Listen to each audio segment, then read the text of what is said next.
Alrighty then, this will be kind of a longish video on how to string up your stick dulcimer.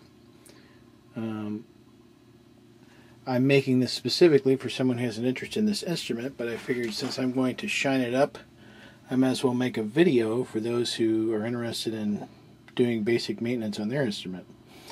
So what I recommend is every 3 or 4 months, depending on how much you play it, you'll want to take the strings off, and I use a very light, it's a heat-treated cold-pressed walnut oil. It's food grade. You can get it at any high-end kind of wood shop. And I just lightly rub the whole instrument down with the oil. That kind of keeps it from drying out. You know, you don't want to get, eventually you don't want the thing to crack on you from humidity, from being dried out or whatnot. You can also see some of the grain there. So the side is mahogany, the back is cherry, and that block there that's of a different color is also cherry, and the neck is walnut. Okay, the overlay on the peg head is paddock, which is a beautiful reddish color. I don't know if you can see that, orangish red. I love it. Then the nut system is kind of unique. It's it's nothing new really, but it's something I thought up for this.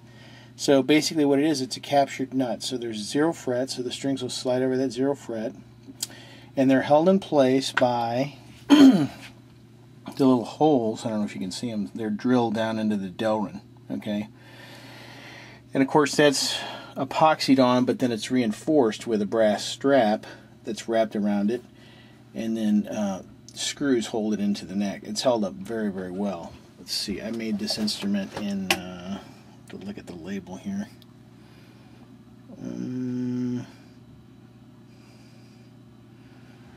It was completed on the 6th of July of this year, so, and I haven't, this is the first time I'm restringing it.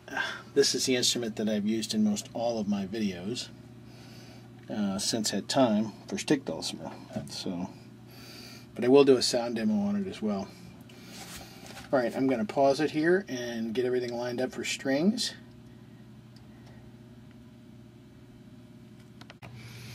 Alright, so a little word about strings here. Strings come in different gauges, and that is a measure of their thickness in thousandths of an inch. Okay, so you don't have to have a machinist caliper to to measure them. They will come in the pack. You can buy dulcimer strings, but the way I've designed this tailpiece, you can just use regular old guitar strings, okay? Because there's a brass heel here with an overlay cover, and then you just string the strings through these holes, and the ball end that's on the guitar string holds it in place. I think guitar strings are much easier to access. You can go into any pretty much music store and get them, and that way you can buy just a set of regular guitar strings. Look for the gauges that you want. I use 11 thousandths. It's 0.011 on my first string. The second string is 14 thousandths, 0.014, and the last is a 22 thousandths, and that's 0.022. So what I do now is I'm going to run the strings through. Okay, first string.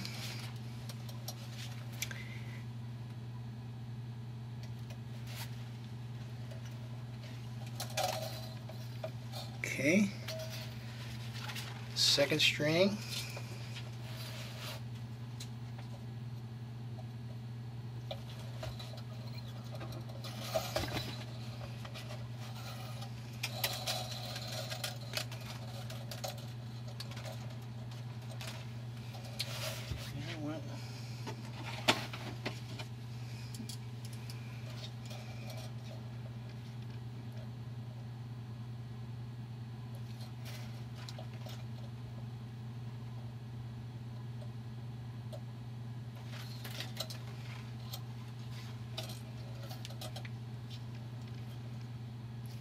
I think I mixed those up, so let me redo this. Well, that was interesting. When I was feeling the string, I thought, boy, this feels a little thin. So what I realized is that my bulk pack of strings that are supposed to be 14 gauge are actually 12. So it's shipped from the manufacturer wrong. So what I did is I pulled out a nice string here out of a set of Martin guitar strings. It's actually bronze coated, and it's a 14 gauge. So gauges are important because if you have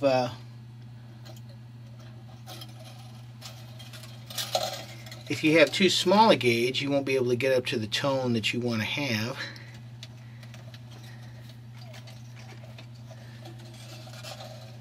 Okay.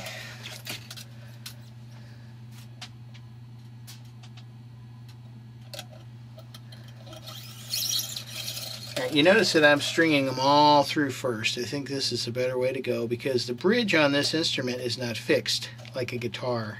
You know, you can get away with changing one string at a time on a guitar, although I prefer to take them all off because I like to clean the instrument. So what I'm going to do is I'm going to go ahead and get these wound and get a little tension on them, and then I'm going to go ahead and set the bridge in and then bring it up to tension. Okay, so you can see here the strings are going through.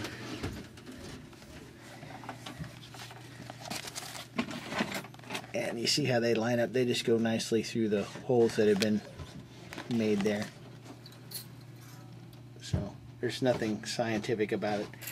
This floats around a little bit. I tighten it up. But the string tension holds it in place as well.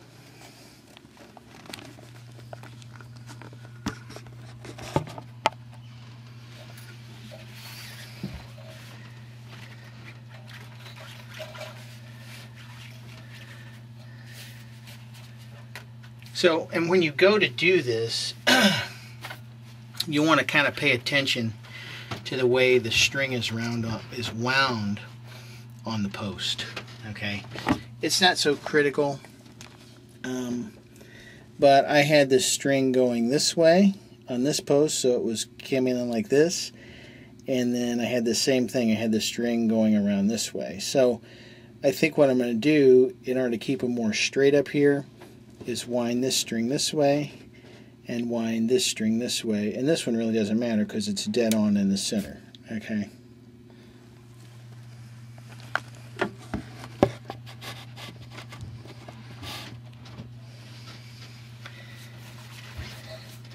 so I'm going to wind the string around the post.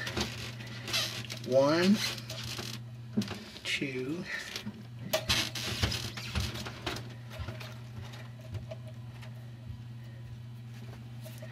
and then the little loops that I've made, I'm going to push down, and then I'm going to take the wire and pass over the loops. Okay, so you can see what I did here. I don't know if you can really see that well.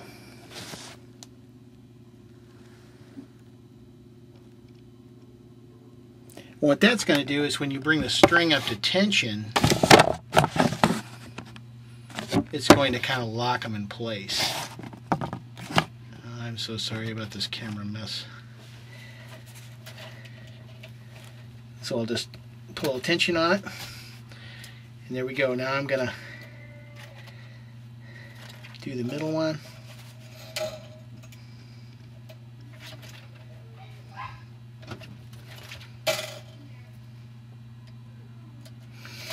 You don't have to have 2 loops, you can get away with 1.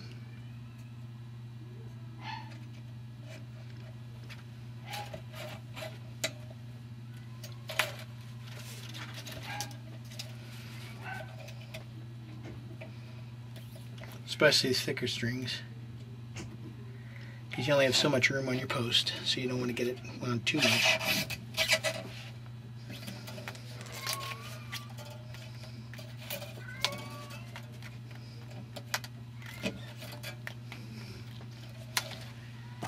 Okay, there's a rough look at it. You see how the strings are coursing through. Now I'm going to put some tension on them. I'm going to wind them.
See how the strings just sit right there because they have specialized holes. There's no notches on this like a normal nut. String up. Now we want to talk a little bit about the bridge. Okay, the bridge is just a small piece of maple, and on one side there's a little B. And the B goes to the bass side, which is the thickest string side, so it's going to be on this side. When you get the instrument, you're going to have to put the bridge in the right place, because to ship an instrument with the bridge on is setting you up for failure. Because if it takes a big jar, there's tension that's being placed on the top of the instrument, and you can actually crack the top of the instrument. So this will be in a separate envelope, and the strings will be relatively slack. They'll have a little tension on them. And so what you want to do is, let's see if I can get this thing.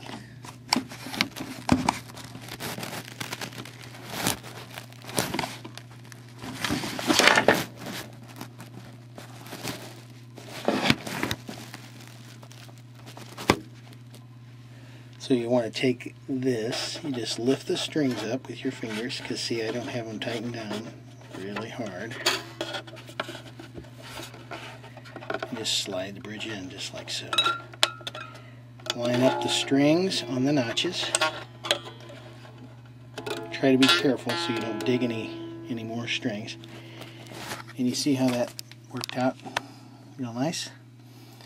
Then there's a couple of little pin marks or pencil marks here, and that's your notches for lining up your bridge.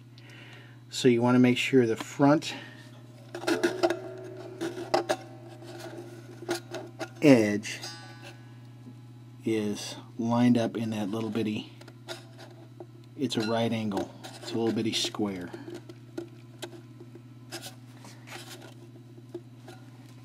There you go. Beautiful thing. Now I just have to bring it up to tension, and we'll see how it sounds. Okay, we're back in business, I think.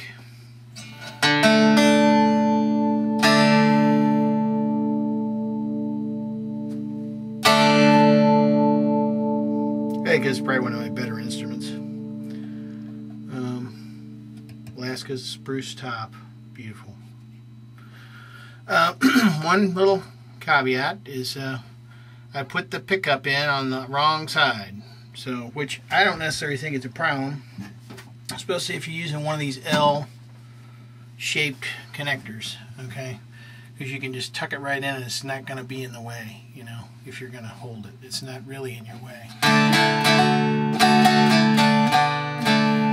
Then again, you know, that's a flub, so if that's going to be a big issue, then definitely don't get it, you know. Don't make sure you get what you want. That's the main thing. But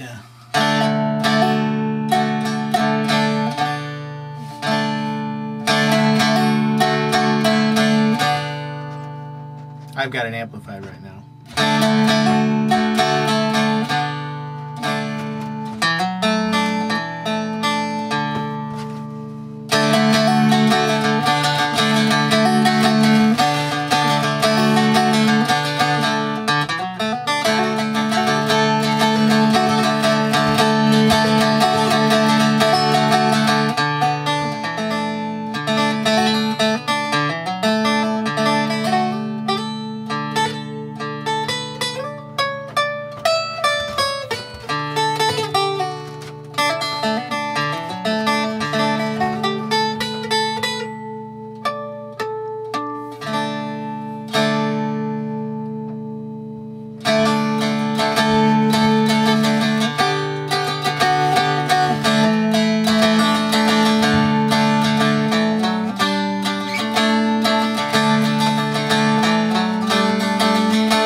Tuned up to A440 DAD. I'll unplug it so you can hear it acoustically.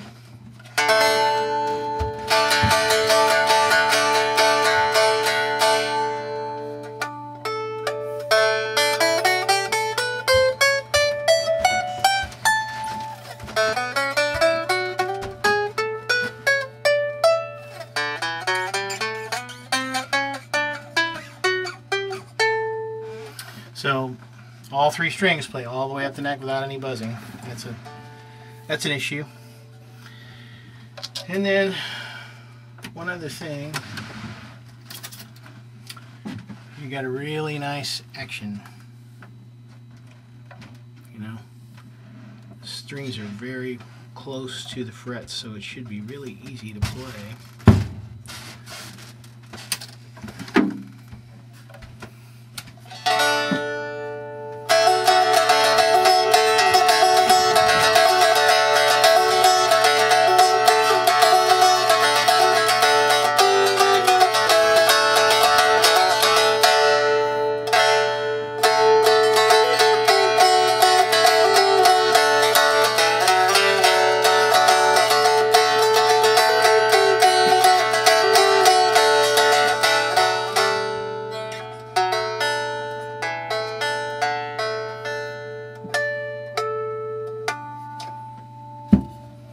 Well, there you have it. A grand stick dulcimer DAD.